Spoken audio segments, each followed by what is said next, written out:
गाली देना समस्या का समाधान नहीं है, किसी को विरोध करना समस्या का समाधान नहीं है। समाधान क्या है? इससे पहले कि दुनिया तुम्हारे ऊपर हंसे, तुम खुद पर हंसना शुरू कर दो, क्योंकि हंसना दुनिया का एक बहुत बड़ा हथियार है 90% लोगों को नियंत्रित करने का। जिंदगी में अपॉर्चुनिटी बहुत बड़ी चीज होती है। ईमान दुनिया की एक ऐसी चीज है, अगर एक बार मिल जाए तो दुनिया की कोई भी ताकत, हर मुसलमान को एक बार इस आदमी की कहानी पढ़नी चाहिए। वैचारिक मतभेद प्रधानमंत्री मोदी जी से कितना भी हो, लेकिन उनकी कुछ अदाएं बड़ी जबरदस्त। एक मुसलमानों के कार्यक्रम में गए और मुसलमानों ने उन्हें टोपी पहनाने की प्रयास किया कि सर सम्मान के रूप में। बोले सम्मान? टोपी मत पहना, मैं पूरी दुनिया को पहना रहा हूं, तुम हमको पहनाओगे?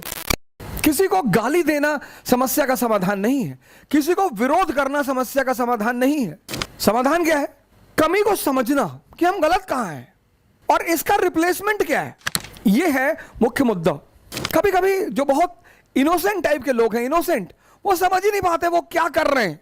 इसी पे सरदार खुशवंत जी का एक चुटकुला मुझे याद आ गया, मैं आपको बताता हूं। इनोसेंसी की लिमिट आप देखिए, इनोसेंसी की। तो सरदार खुशवंत जी ने कहा कि एक बार एक सरदार जी कहीं जा रहे थे और रास्ते में उन्हें एक चिराग मिल गया। सबसे ज्यादा सरदारों पे अगर चुटकुला किसी ने लिखा, सरदार खुशवंत सिंह ने ही लिखा है।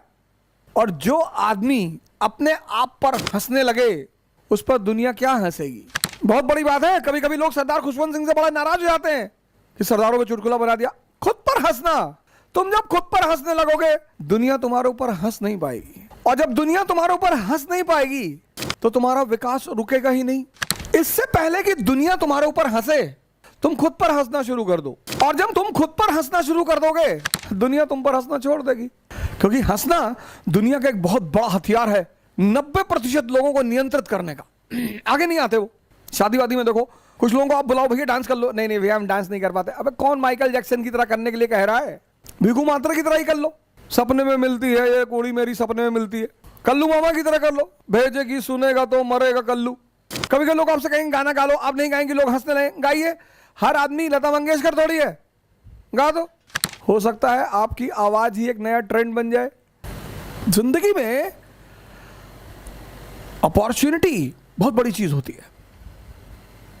तो सरदार खुशवंत सिंह ने लिखा है कि एक बार एक सरदार जी कहीं जा रहे थे और उनको एक चिराग मिल गया पड़ा हुआ। तो उन्होंने वो अलाउद्दीन का चिराग वाली कहानी पढ़ी थी, हम सबने पढ़ी है। तो उन्होंने चिराग को घिसा तो उसमें से जिन्न बाहर निकला। तो उन्होंने उस जिन्न से कहा, उस जिन्न ने कहा कि मेरे आका आप मुझसे 3 वरदान मांग ले। तो उसने कहा भाई एक काम कर, तू मुझे एक शराब की बोतल दे जिसमें शराब कभी खत्म ना हो। उसने कहा ठीक है, दे दिया एक बोतल। वो बैठ के सरदार जी पीने लगे। बोतल जैसे खत्म हुई फिर भर गई। सरदार जी तो बड़े खुश हुए कि वाह यार क्या बोतल हाथ लग गई। तो जिन्न ने कहा कि आका बाकी 2 भी मांग ले। बोले यार छाड़ यार, तू 2 ऐसी और बोतल दे दे, खत्म। ये होती है इनोसेंसी। और मैं इस बात को अच्छी तरह जानता हूं कि हमारे देश के 70% लोग बहुत इनोसेंट हैं, बहुत। 20% ने तबाही मचा रखी है और 10% असहाय है। जो प्रेजेंट भारत की दशा है वो ये है कि 70% इनोसेंट है, 20% उन्हें भड़का रहे हैं। दलित दलित दलित दलित दलित, ब्राह्मण्स को डरा रहे, मुसलमानों को डरा रहे, हिंदुओं को डरा रहे। Hindu nation, India is going to be Hindu nation. अरे तो अमेरिका भी तो क्रिश्चियन नेशन है। ईमान दुनिया की एक ऐसी चीज है, अगर एक बार मिल जाए, मिलना ही मुश्किल है, अगर एक बार मिल जाए ना भाई साहब। मैं बड़े सारे मुसलमान दोस्तों को जब सुनता हूं कि नहीं इस्लाम के खिलाफ, सरकार ईमान एक बार मिल जाए ना तो दुनिया की कोई भी ताकत फिर उसे डिगा नहीं सकती सर। सबसे बड़ा एग्जाम्पल है मंसूर बिन हलाज। हर मुसलमान को एक बार इस आदमी की कहानी पढ़नी चाहिए, हिंदुओं को भी। मंसूर बिन हलाज, हर मुसलमान को पढ़ना चाहिए सर। सर काट डाला, काट। पब्लिक खड़ी थी और बंदा हंसते जा रहा था। यह है ईमान। ईमान जानना चाहते हो क्या होता है? इसको पढ़ो। चलो छोड़ो, सरमद को पढ़ लो, सरमद को, सूफी सरमद।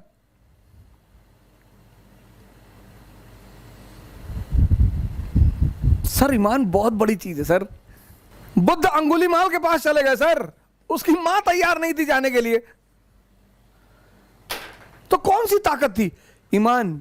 कुछ लोगों ने ईमान को छुई मुई का पेड़ बना दिया है। हाँ, अरे बहुत बड़ी चीज है सर, बहुत बड़ी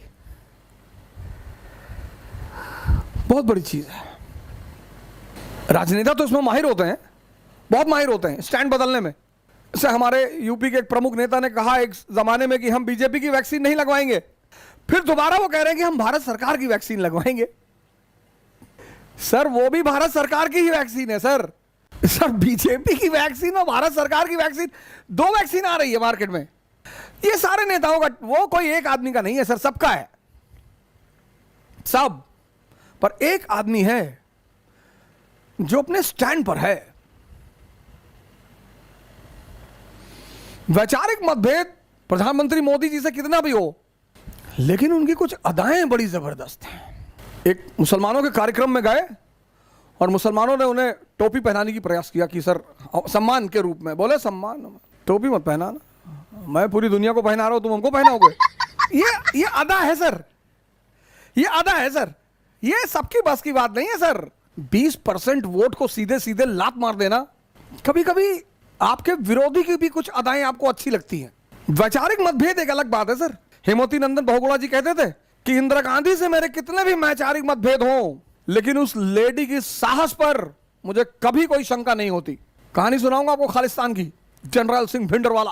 हेमवती नंदन बहुगुणा घोर विरोधी इंदिरा गांधी के, कभी कांग्रेसी थे किसी जमाने में, लेकिन वो कहते थे इस बात को पब्लिकली कि मेरे मतभेद हैं, लेकिन मुझे उस महिला की साहस पर कभी कोई शंका नहीं होती। ऑपरेशन ईस्टर्न पाकिस्तान, हिम्मत चाहिए सर, दम चाहिए डिसीजन लेने में।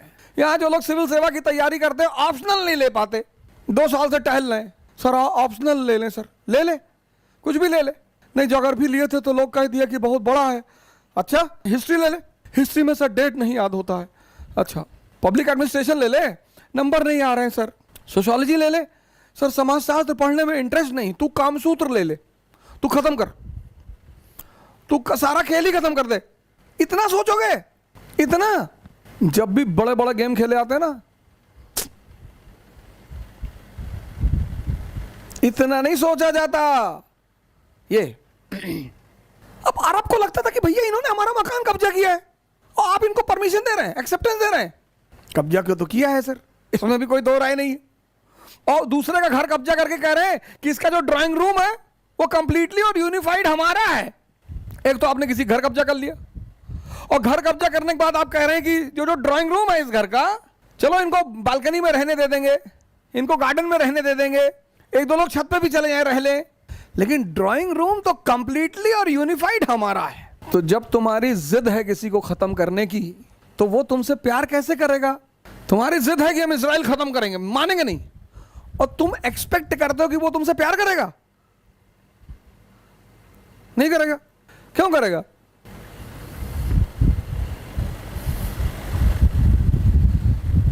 दुनिया में हर मुल्क हिंदुस्तान नहीं है सर। दुनिया का एकमात्र मुल्क है आदिम काल से लेकर आज तक जहां आजादी है। आज कितनी है ये मुझे नहीं पता, लेकिन है सर। कबीर दास जी बनारस में बैठते थे, बनारस में ब्राह्मणों का गढ़, और वहां कहते थे पाथर पूजे हर मिले तो मैं पूजू पहाड़। किसी ने कुछ कहा है नहीं। और ताते तो चकिया भली पीस खाए संसार, मारा ही नहीं किसी ने, गाली नहीं दिया। आप अंदाजा लगा सकते हैं इस देश की महानता का, इस संस्कृति की महानता का। बुद्ध ने कहा, बुद्ध ईश्वर और आत्मा के मुद्दे पे मौन है, किसी ने कुछ नहीं कहा। ठीक, तेरी मर्जी। हमारे बहुत सारे भाई बंद हैं, राजनेता हैं, विद्वान हैं, कभी भी कमेंट कर देते हैं।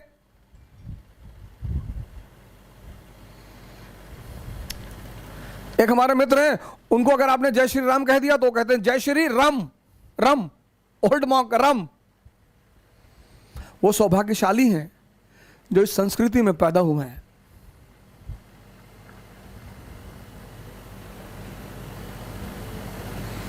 उधर होते ना सर, उधर समझ रहे हो ना, उधर होते तो निकाल लेते सब और जैकेट बना देते।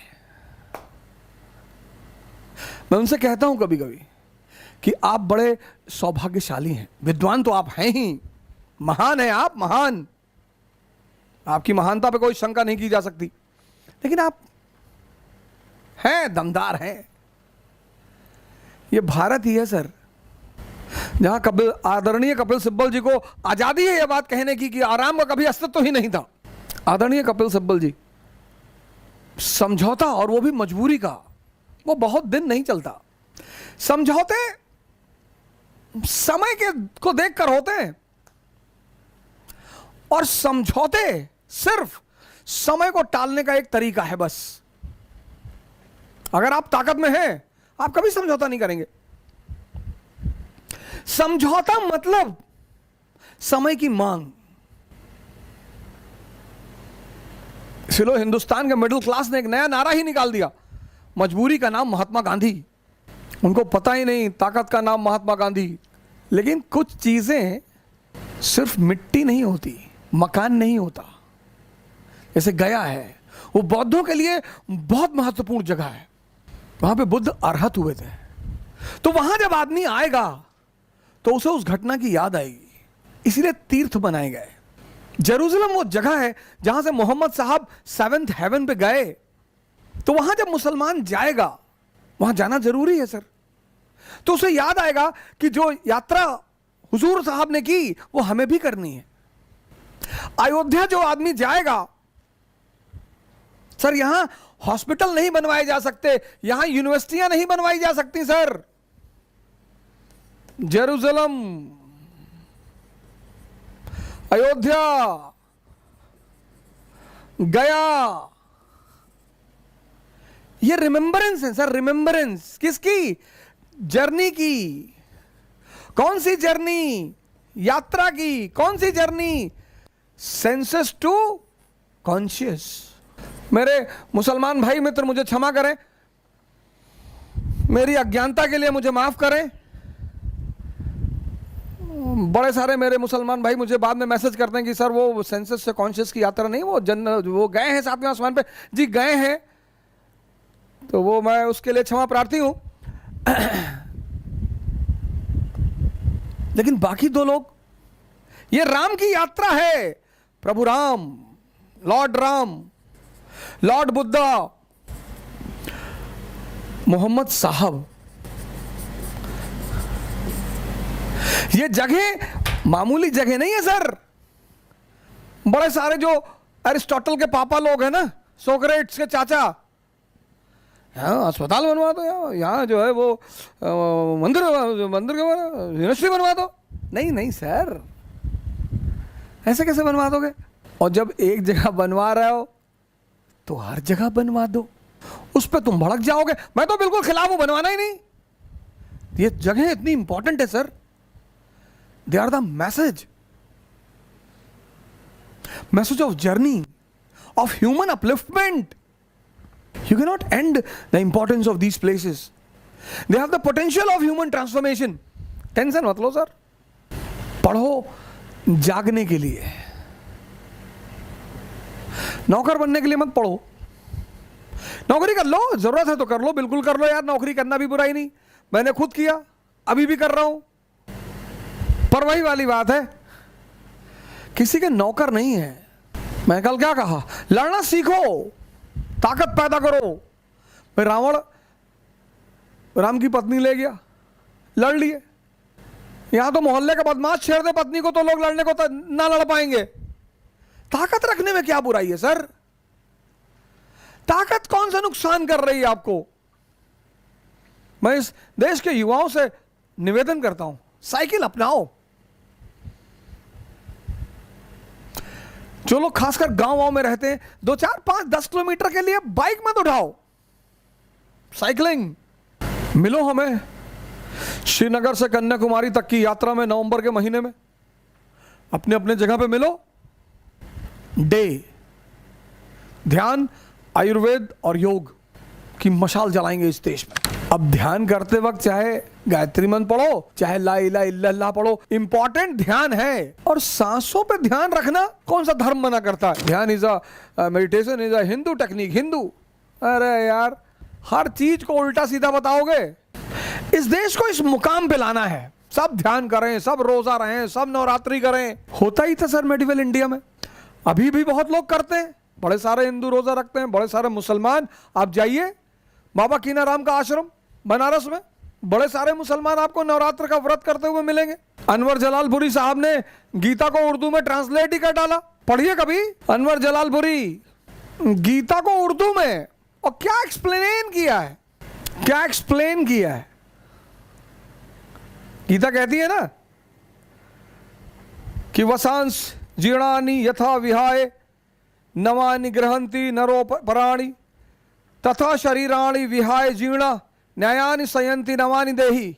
भावार्थ ये है कि जैसे जगत में मनुष्य पुराने जीर्ण वस्त्रों को त्याग कर अन्य नवीन वस्त्रों को धारण करता है, वैसे ही जीवात्मा पुराने शरीर को छोड़कर अन्य नवीन शरीर को प्राप्त करता है। जीवात्मा सदा निर्विकार है, यह गीता की लाइन है। और अनवर जलालपुरी ने इसको उर्दू में कैसे लिखा है? यहां मरने का मतलब सिर्फ पैराहन बदल देना, यहां मरने का मतलब सिर्फ पैराहन बदल देना। यहां इस पार जो डूबा वो उस पार जिंदा है। पैराहन मतलब कपड़ा। ये पता किसने किया? अनवर जलालपुरी ने। गीता के पूरा श्लोक कि मृत्यु मतलब एक शरीर का त्याग, दूसरे शरीर का वरण। जीवात्मा कभी नहीं मरती। अनवर जलालपुरी, यह है हिंदुस्तान। यहां मरने का मतलब सिर्फ पैराहन बदल देना। पैराहन मतलब कपड़ा। यहां इस पार जो डूबा वही उस पार जिंदा है। यह है हिंदुस्तान, यह है हिंदुस्तान। ये इसी हिंदुस्तान को भारत बनाएंगे। जय हिंद।